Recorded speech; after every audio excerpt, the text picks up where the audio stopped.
Assalamualaikum warahmatullahi ta'ala wabarakatuh dan salam sejahtera saya ucapkan kepada pensyarah subjek Encik Muhammad Sufian bin Hussein dan rakan-rakan sekalian. Kumpulan kami akan menerangkan tajuk pajak gadai dalam isu-isu muamalat.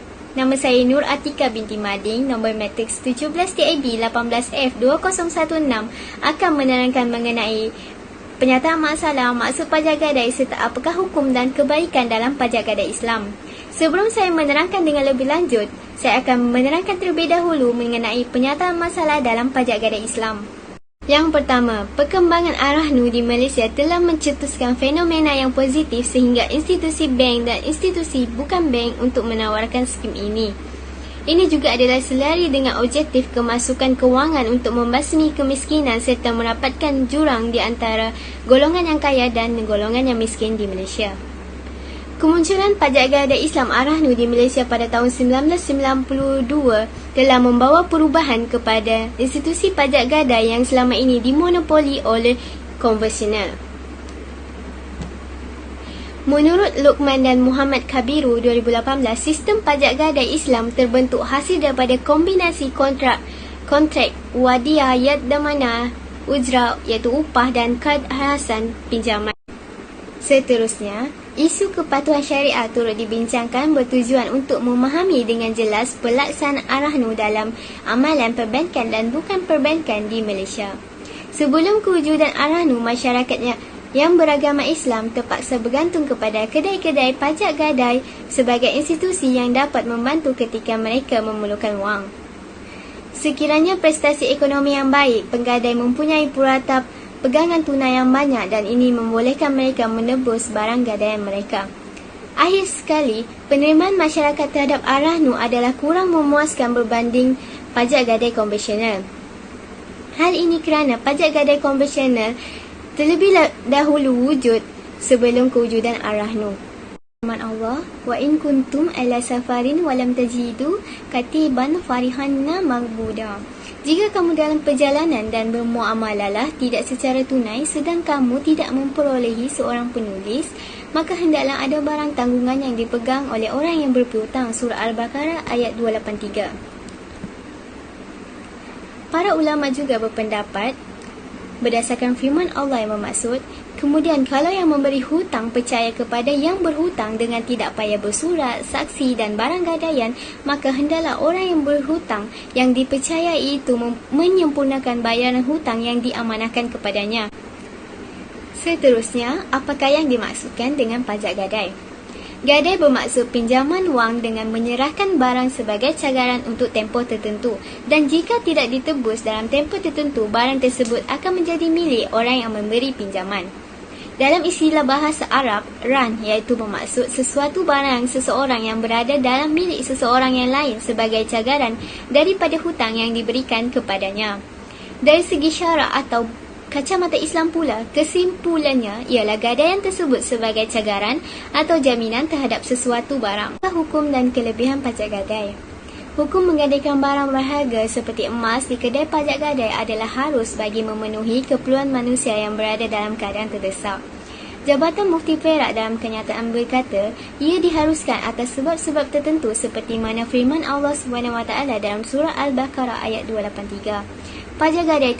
Pajak gadai terdiri daripada dua jenis, antaranya pertama, pajak gadai konvensional yang telah lama beroperasi dalam negara ini. Kedua, pajak gadai Islam atau dikenali sebagai Arahnu, iaitu sesuatu pajak gadai yang mengikut hukum syariah Islam. Kebaikan pajak gadai Islam iaitu Arahnu. Yang pertama, tiada unsur riba. Ini kerana riba diharamkan dalam Islam. Yang kedua, nilai gadaian tidak merosot, oleh itu penyelewengan tidak akan berlaku. Ketiga, wang yang bergadaian akan dipulangkan. Dan yang keempat, barang kemas yang disimpan selamat. Dan yang kelima, caj perkhidmatan rendah. Jika dibandingkan dengan pajak gadai konvensional, kos Arahnu lebih rendah dan juga risiko yang lebih rendah. Sekian itu saja, dia akan diteruskan oleh pembentang yang berikutnya. Assalamualaikum warahmatullahi wabarakatuh. Saya Nurzaira Lubis binti Fadul Lubis, nombor matrik 17 TIB 18F2058 akan meneruskan bagi pembentangan yang seterusnya. Antara hikmah gadaian yang pertama ialah menggalakkan manusia supaya sentiasa bantu-membantu di antara satu sama lain. Seperti mana Allah berfirman surah Al-Ma'idah ayat 5.2 yang bermaksud, bertolong-tolonglah kamu dalam perkara kebaikan dan takwa. Dan yang kedua, meneguhkan kepercayaan kepada pemberi hutang, di mana jika hutang itu tidak dapat dijelaskan sekalipun, maka barang gadaian tersebut menjadi ganti. Dan yang ketiga, merapatkan lagi ukhuwah antara sesama Muslim di mana orang kaya dapat menolong yang kurang berkemampuan dan berhajat kepada sesuatu seperti mana yang telah dianjurkan dan digalakkan oleh Islam itu sendiri. Dan yang terakhir, mengelakkan perkara yang tidak diingini seperti kecurian ataupun merompak oleh orang-orang yang tidak berkemampuan tetapi berhajat kepada sesuatu dalam kehidupannya. Baiklah, seterusnya ialah objektif kajian ini. Matlamat utama kajian ini ialah pengkaji ingin melihat sejauh mana kemajuan dan perkembangan semasa pelaksanaan Ar-Rahnu di Malaysia. Jadi antara objektif-objektif berikut, yang pertama ialah mengkaji perbezaan Ar-Rahnu dan pajak gadai konvensional. Dan yang kedua, mengkaji unsur, rukun dan syarat gadai Ar-Rahnu. Seterusnya, mengenal pasti cabaran dan isu-isu dalam pelaksanaan Ar-Rahnu. Dan yang terakhir, mengkaji kelemahan dan kekuatan Ar-Rahnu dalam sistem perbankan dan bukan perbankan. Seterusnya ialah kepentingan kajian. Ar-Rahnu merupakan satu skim yang diperkenalkan untuk melindungi masyarakat, terutamanya masyarakat Islam, daripada transaksi yang berunsurkan riba. Baiklah, terdapat lagi segelintir masyarakat yang tidak dapat membezakan dengan baik antara konsep perbankan yang berasaskan syariah dan konsep perbankan yang berasaskan riba. Jadi akibatnya masih ramai lagi kalangan masyarakat di negara ini terlibat dengan unsur-unsur riba dalam transaksi harian, sedangkan mereka tahu riba itu sangat bahaya dari sudut akhlak maupun kerohanian. Jadi riba itu juga boleh mewujudkan keadaan di mana orang kaya akan bertambah kaya dan orang miskin terus menjadi miskin. Kajian ini sangat penting kerana hasilnya diharapkan dapat mengenal pasti perkembangan dan cabaran dan prospek pelaksanaan sistem Ar-Rahnu di Malaysia. Oleh kerana itu, terdapat pelbagai institusi yang melaksanakan sistem ini, maka terdapat beberapa perbezaan dari segi polisi dan pelaksanaan di setiap institusi tersebut. Dengan itu, kajian ini dijalankan untuk melihat perbezaan antara tersebut dan mencari titik persamaan. Ini akan memudah lagi proses penyelaras sistem Ar-Rahnu di Malaysia. Baiklah, seterusnya ia juga dapat membantu masyarakat Islam untuk membuat pilihan yang tepat dalam menguruskan kontrak muamalat mereka kerana masih wujud kefahaman yang rendah tentang konsep ini di dalam kalangan masyarakat Islam. Hasil daripada kajian ini juga akan membantu pihak-pihak yang terlibat dengan sistem kewangan Islam di Malaysia untuk mereka mengemaskini pengurusan dan strategik serta memperbaiki kelemahan bagi menjayakan muamalah yang berlandaskan syariah. Seterusnya, akhir sekali daripada kepentingan kajian ini ialah hasil kajian ini diharapkan dapat menyumbang kepada bidang ilmu aplikasi yang terhad dengan memfokuskan kepada perbezaan pelaksanaan Ar-Rahnu yang sebelum ini kurang dibincangkan secara meluas dalam sumber-sumber ilmiah. Jadi, melalui hasil kajian yang diperolehi, nanti diharap dapat melahirkan cadangan dan polisi yang dapat membantu semua pihak-pihak yang terlibat. Seterusnya, saya akan teruskan dengan perbezaan Ar-Rahnu dan pajak gadai konvensional. Dari segi unsur riba, Ar-Rahnu perbezaan utama antara Ar-Rahnu dan pajak gadai konvensional adalah pada perjanjian pinjaman yang dikaitkan dengan sesuatu ganjaran dan bukan pada gadai itu sendiri. Dalam perjanjian Ar-Rahnu, pinjaman yang diberi tidak dikenakan faedah, iaitu riba, which is riba di mana riba diharamkan oleh Islam. Dalam pengertian bahasa, riba memiliki arti tambahan ataupun dalam bahasa Arab disebut sebagai ziyadah. Tambahan yang dimaksud dalam pengertian riba adalah usaha haram yang merugikan salah satu pihak dalam proses transaksi. Dan juga dari segi pajak gadai konvensional yang menjadikan faedah sebagai sumber asing kepada pemberi pinjaman dan ianya diharamkan oleh Islam juga. Amalan dan praktis riba yang dilaksanakan mengakibatkan keadilan dan perkongsian manfaat itu tidak dapat dilaikan dan dizahirkan. Dan kadar which is interest yang ditambahkan oleh Perbankan Commissioner adalah bergantung juga kepada kadar pinjaman asas atau which is base lending rate, which is BLR, yang sifatnya tidak bertetap. Bukan itu saja, yang kedua adalah nilai gadaian. Dari segi RNO, nilai gadaian bagi barang yang ingin ditebus semula tidak merosot, tidak berubah dan tidak berlaku penyelewangan. Dan juga tidak berlaku sebarang masalah di mana barang kemas seperti rantai emas apabila ditebus didapati kurang berat ataupun akan dipendek sikit daripada sebelum digadai. Dan juga dari segi pajak gadai konvensional, nilai gadaian bagi barang yang diingin tebus semula dia akan mudah merosot dan berubah serta berlaku penyelewangan, which is berlaku masalah di mana barang di mana barang kemas. Yang ketiga adalah wang lebih gadaian. Maksudnya sini adalah dari segi RNO, sekiranya memberi gadaian tidak berkemampuan membayar balik hutang yang ditanggungkan apabila tamat tempoh perjanjian, pemberi gadaian itu akan memberitahu ataupun dimaklumkan tentang barang gadaian yang terpaksa jual, dan juga sekiranya agak jualan melebihi baki hutangnya, lebihan tersebut akan dikembalikan. Ini berlaku kerana nilai peminjaman adalah jauh lebih rendah daripada nilai barang yang gadaikan.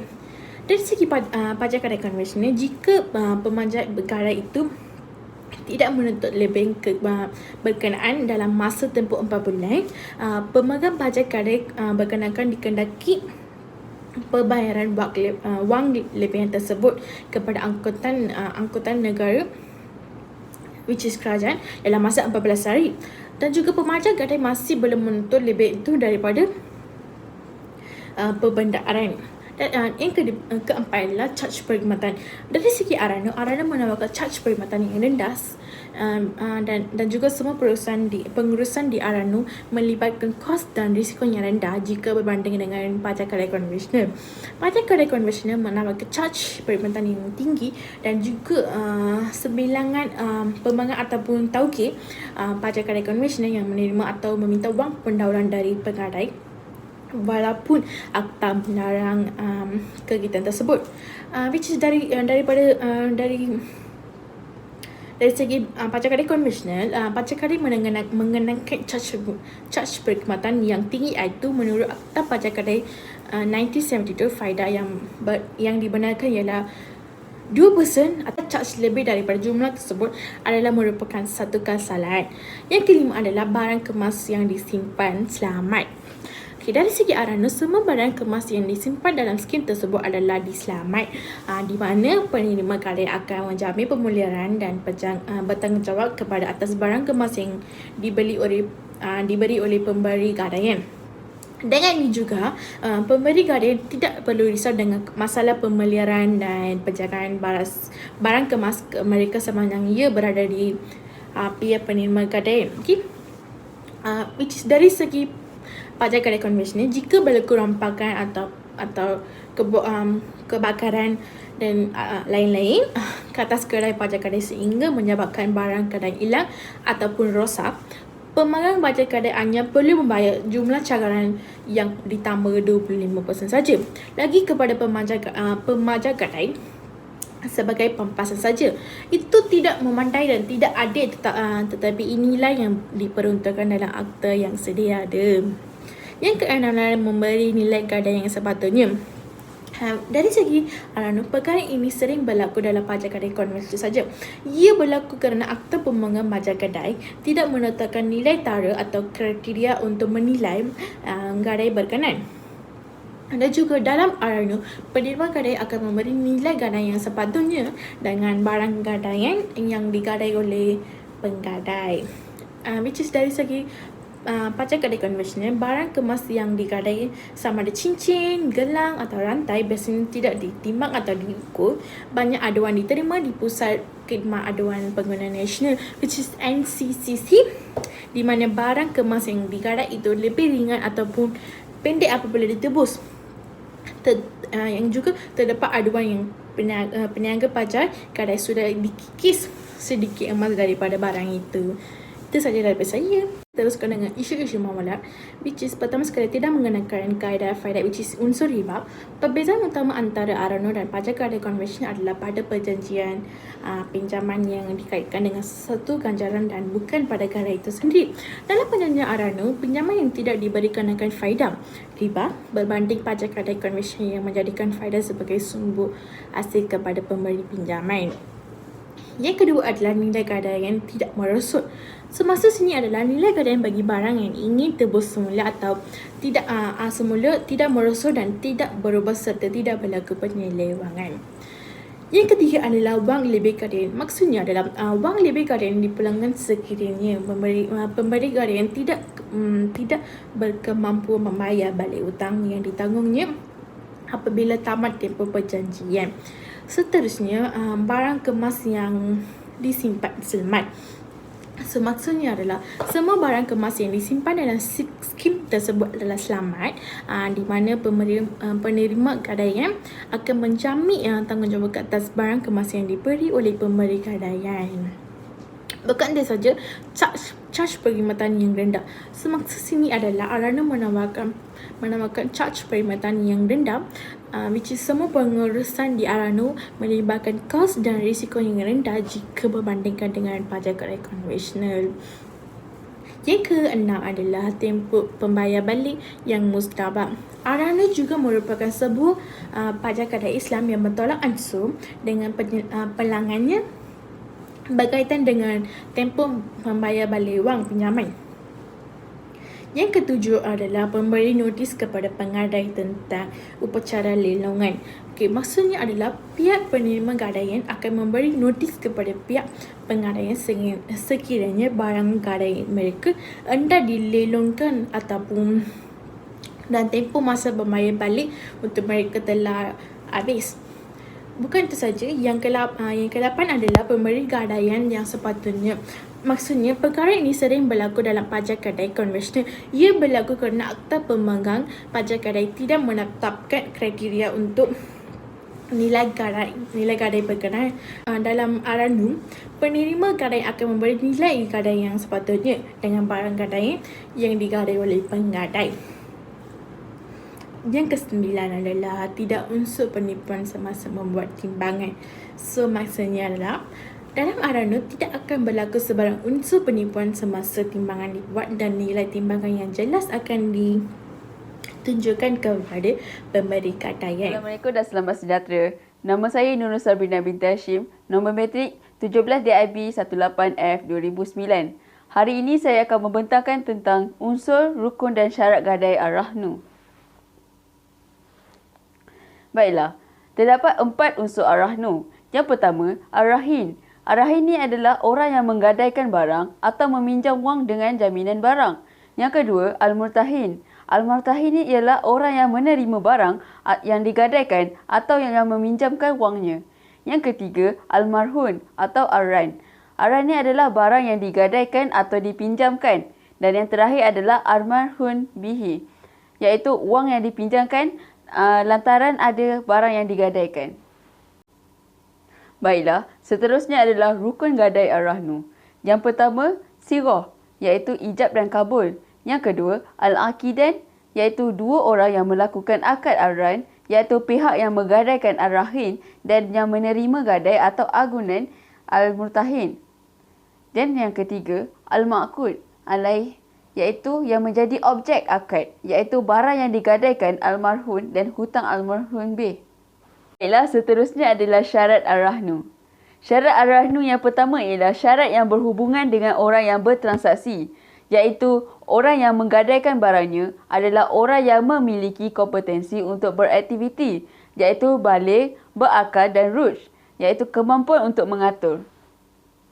Syarat yang kedua pula ialah syarat yang berhubungan dengan almarhum, barang gadai. Barang gadai ni ada 3. Yang pertama adalah barang gadai itu berupa barang berharga yang dapat menutupi hutangnya, baik barang atau nilainya ketika tidak mampu melunasinya.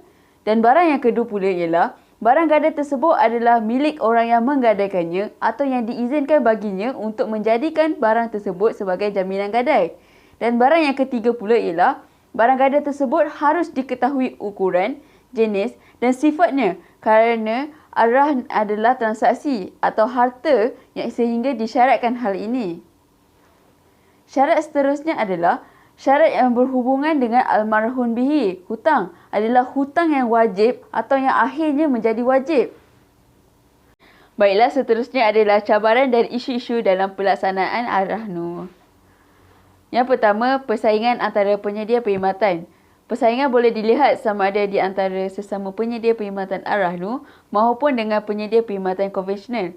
Yang kedua, pemalsuan emas dan teknologi pengujian emas. Penipuan emas palsu ini boleh berlaku atas faktor luaran dan dalaman dengan menggunakan pakai modus operandi melalui pemalsuan dokumen, kecurian dan manipulasi prosedur. Dan yang ketiga adalah tenaga kerja berkemahiran dan berintegriti. Pengendali Ar-Rahnu perlu memiliki pekerja yang berkemahiran dan cekap dalam mengendalikan penilaian emas. Pekerja yang berkemahiran merupakan aset yang penting. Dan yang keempat, modal persingan. Modal persingan ini, kecukupan modal persingan bagi menjalankan aktiviti Ar-Rahnu amat perlu untuk memberikan perkhidmatan pinjaman wang secara tunai kepada pelanggan termasuk dapat menampung overhead. Dan yang kelima pula adalah caj takaful yang tinggi. Perlindungan insurans takaful merupakan elemen yang penting yang perlu disediakan oleh penyedia perkhidmatan bagi menampung risiko kehilangan atau kemusnahan. Baiklah, seterusnya adalah kelemahan dan kelebihan Ar-Rahnu dalam sistem perbankan dan bukan perbankan. Baiklah, kelebihan Ar-Rahnu berbanding pajak gadai konvensional. Yang pertama ialah tidak mengenakan kadar faedah iaitu unsur riba. Arahan pinjaman yang diberi tidak dikenakan faedah iaitu interest, iaitu riba di mana riba diharamkan oleh Islam berbanding pajak gadai konvensional. Yang kedua adalah nilai gadaian tidak merosot. Nilai gadaian bagi barang yang ingin ditebus semula tidak akan merosot dan tidak akan berubah serta tidak berlaku penyelewengan. Yang ketiga adalah wang lebihan gadaian akan dipulangkan. Sekiranya pemberi gadaian tidak berkemampuan membayar balik hutang yang ditagungnya, apabila tamat tempoh perjanjian, pemberi gadaian akan diberitahu atau akan dimaklumkan. Dan yang keempat adalah barang kemas yang disimpan selamat. Kecukupan modal pusingan bagi menjalankan aktiviti Ar-Rahnu amat perlu untuk memberikan perkhidmatan pinjaman wang secara tunai kepada pelanggan termasuk menampung kos overhead. Dan yang kelima pula ialah cas perkhidmatan yang rendah. Ar-Rahn menawarkan cas perkhidmatan yang rendah. Semua pengurusan di Ar-Rahn melibatkan kos dan risiko yang rendah jika dibandingkan dengan pajak gadai konvensional. Seterusnya adalah kelemahan Ar-Rahnu. Yang pertama, proses pajak gadai telah ditukar kepada pinjaman bercagak emas. Banyak kerumitan dikenakan. Yang kedua pula adalah nilai pinjaman yang rendah Ar-Rahnu paling tinggi bagi sehingga 75% daripada nilai marhun. Kedai pajak gadai konvensional berlesen sekarang mampu bersaing sehingga 82% daripada nilai marhun. Dan yang terakhir adalah imbangkan bahawa banyak borang yang perlu ditandatangan dan satu barang emas perlu mengambil masa sekurang-kurangnya 20 minit. Itu sahaja daripada saya. Slide seterusnya akan disambung oleh pembentang seterusnya. Assalamualaikum warahmatullahi wabarakatuh.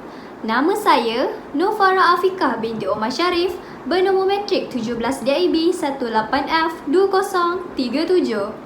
Saya sebagai selaku pembentang yang terakhir akan menyambung slide yang seterusnya iaitu apakah solusi bagi pajak gadai dalam isu muamalat.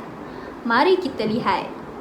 Dalam kita membincangkan setiap kelemahan dan cabaran yang dihadapi oleh penyedia perkhidmatan Ar-Rahnu, terdapat juga solusi inisiatif yang perlu diambil di peringkat industri dan kerajaan dalam usaha untuk mengukuhkan lagi takbir urus pajak gadai Islam di Malaysia. Solusi pajak gadai dalam isu muamalat. Yang pertama ialah persaingan yang sihat. Ini menjadikan sesebuah industri tersebut menjadi lebih proaktif dan berinovasi. Ini menjadikan industri Ar-Rahnu lebih kompetitif untuk meningkatkan kualiti produk serta memberikan perkhidmatan yang berkualiti serta menggiatkan promosi. Kesan daripada ini juga, ia dapat menarik lebih ramai pelanggan serta menjana keuntungan. Baiklah, solusi yang kedua pula ialah membuat perancangan lebih banyak dan strategi untuk mencapai objektif. Dengan mempunyai tenaga kerja yang berkemahiran, perkhidmatan yang diberikan akan lebih cekap dan pantas.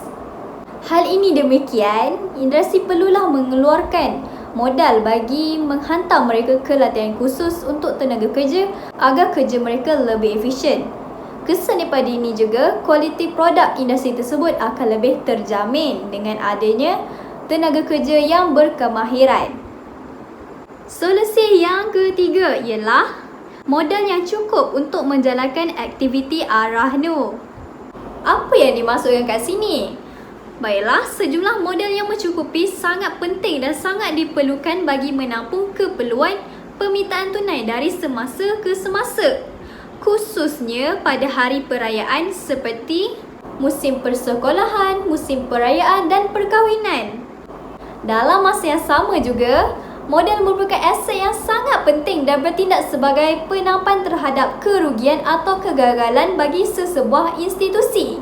Ini kerana sesebuah institusi seperti Arahno itu sendiri akan terdedah juga kepada risiko yang tinggi seperti penerimaan emas palsu, kegagalan penembusan dan menguruskan kaedah lelongan emas itu sendiri.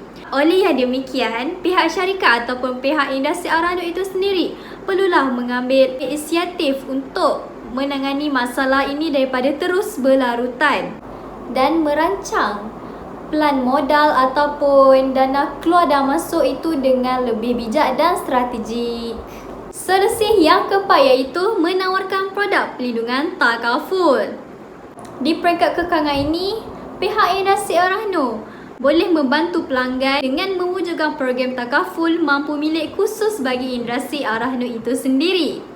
Objektif bagi menawarkan produk takaful ini adalah untuk melindungi barang milik pelanggan sekiranya berlaku perkara yang tidak diingini berlaku. Hal ini dapat mengurangkan beban keuangan waris ataupun pelanggan itu sendiri dalam mendapatkan semula barang gadaian, dan pihak industri Arahno itu sendiri akan memastikan segala jumlah pembiayaan termasuk upah simpan yang perlu dibayar kepada industri Arahno itu ditanggung sepenuhnya oleh penyedia takaful.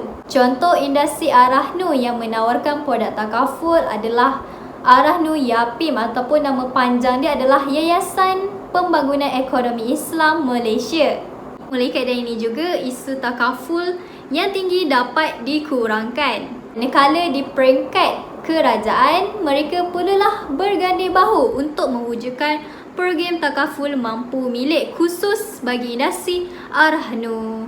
Baiklah, bagi solusi yang kelima dan merupakan solusi yang terakhir, iaitu mencari solusi untuk mengatasi isu penerimaan emas palsu. Penyedia perkhidmatan Arahno hendaklah menyediakan kaedah pengujian dan penilaian emas yang terkini seperti X-ray fluorescence ataupun singkatannya XRF.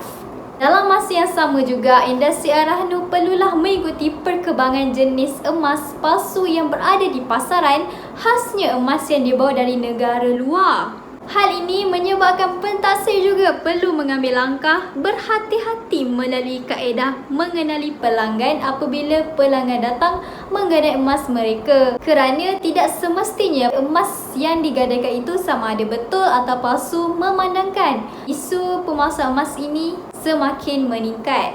Oleh yang demikian, pihak kerajaan perlu mengambil tindakan terhadap isu ini dengan meningkatkan kesedaran orang ramai mengenai hak pengguna untuk mengenali emas palsu.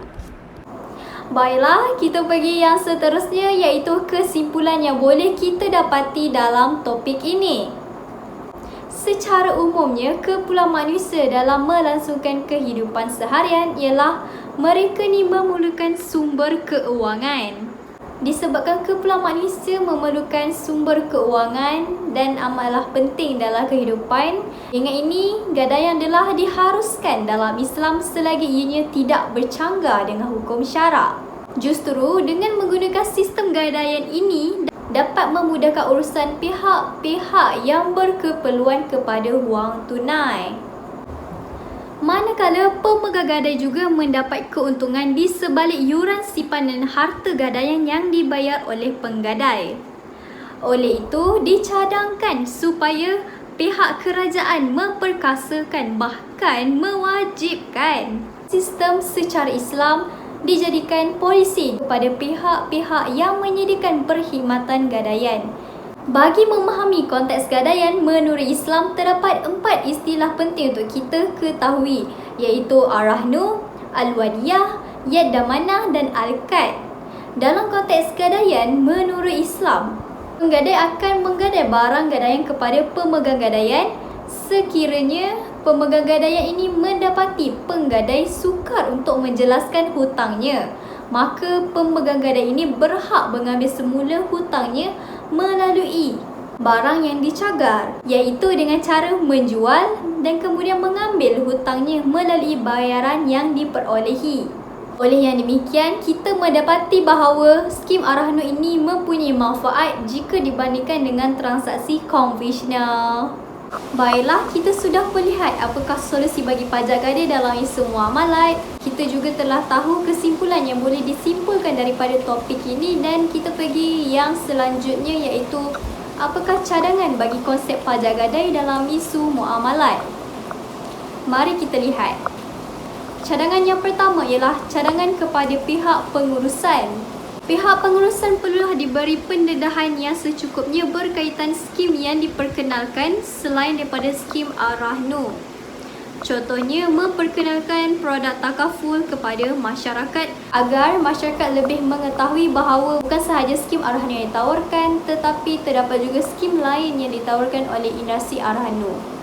Cadangan yang kedua ialah kepada petugas Ar-Rahnu, iaitu petugas Ar-Rahnu ini perlulah diberikan penekanan dan kefahaman berkaitan dakwah dan faktornya dalam menjayakan hasrat skim Ar-Rahnu.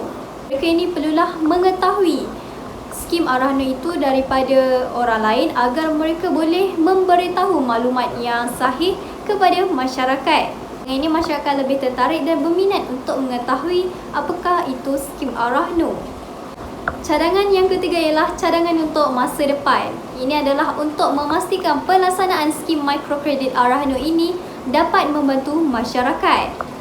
Jika pihak penyedia Ar-Rahnu, industri dan yang berkaitan hanya untuk mengait keuntungan semata, maka objektif mereka ini tidaklah dapat menjayakan skim Ar-Rahnu tersebut. Malah mereka sendiri perlulah bersepakat dan berganding bahu dalam memberikan idea yang bernas untuk mencapai objektif menjayakan skim Ar-Rahnu ini di Malaysia dan di persada dunia.